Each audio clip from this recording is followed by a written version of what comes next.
Welcome to the Indigo Creek Trading Company. I'll be your host today, folks. My name is Steve, and today we're going to cover the Jjrc Q65, the replica of the MB41 Willys Jeep.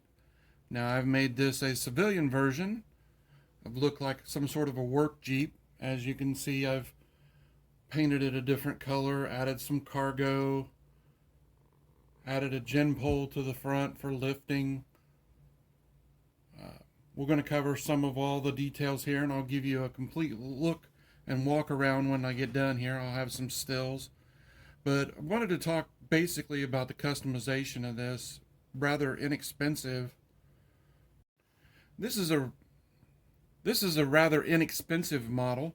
You can get it through Amazon or through Banggood or stuff like that. It's a great little project to work, especially during the COVID experience that we're all going through. I've added a scale-looking cargo covered with tarpaulin in the back. The tarpaulin was soaked with a wood glue and water mixture just to give it a little bit of stiffness. It's just small chunks of wood and styrofoam covered with that. I think it did a pretty good representation. I've modified the seats to look a little bit more threadbare and worn. Like I said, and I also added the gin pole to the front end of it. Eventually there will be a winch and running up through the shackle here. This, I'll insert some pictures here.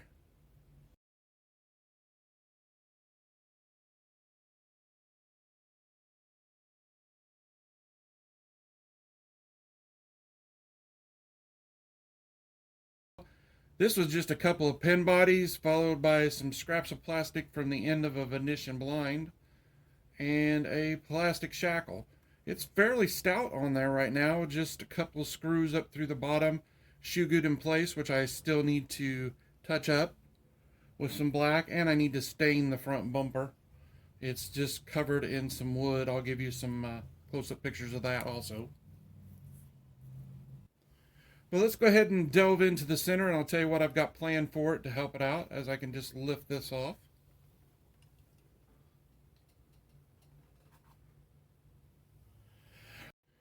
As you can see, I've replaced the 180 size motor and transmission that comes stock with a WPL 370 transmission, a 370 size motor and transmission along with the WPL gearbox.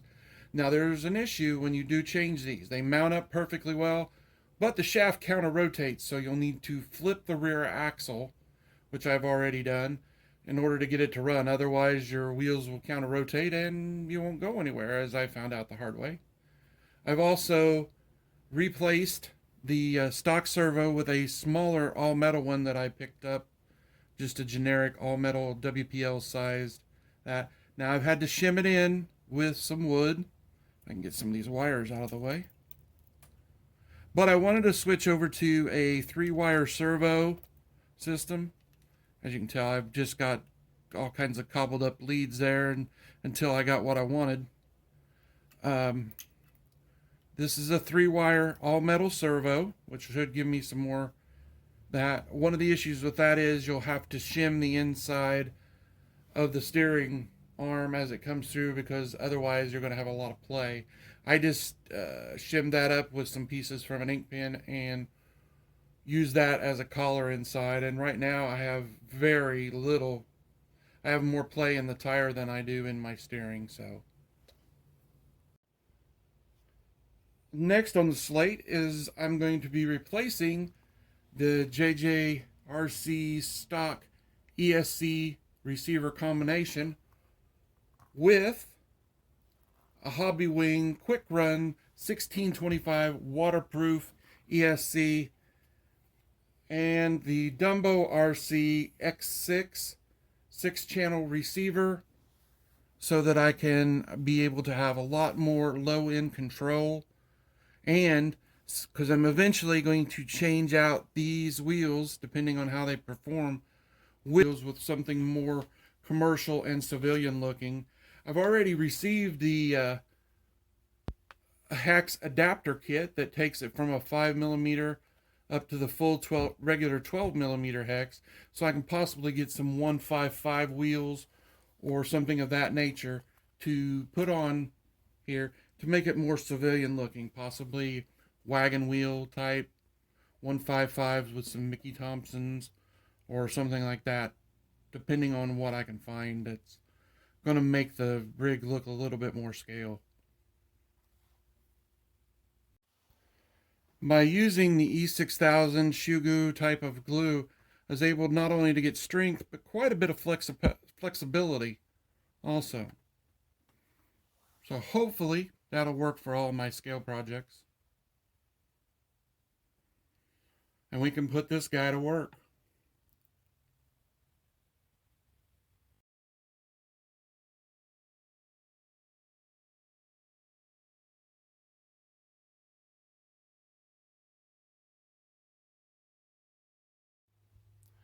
So as I finish up here, I want to give out a few shout outs to people who are instrumental in me starting this channel. First is going to be to Pat's RC and his friend A-Desk Steve. They're some of the most joyful guys on the internet. Every one of their videos is just full of laughter, so you need to go check them out. I'll have them linked here below. The second is going to be Jerry's Old Guy Review. His straight, unadulterated opinions is just what every person in RC needs to go and hear. His experience and his Let It Fly on Fridays is something just has to be experienced to be able to really understand. And lastly, Ant RC. Andrew, Terry, your guys' videos just come off the screen when you're watching them. They're amazing. So I suggest that everybody go and check out all these channels. I'll have them linked in the description here below, so you can go and give them a chance.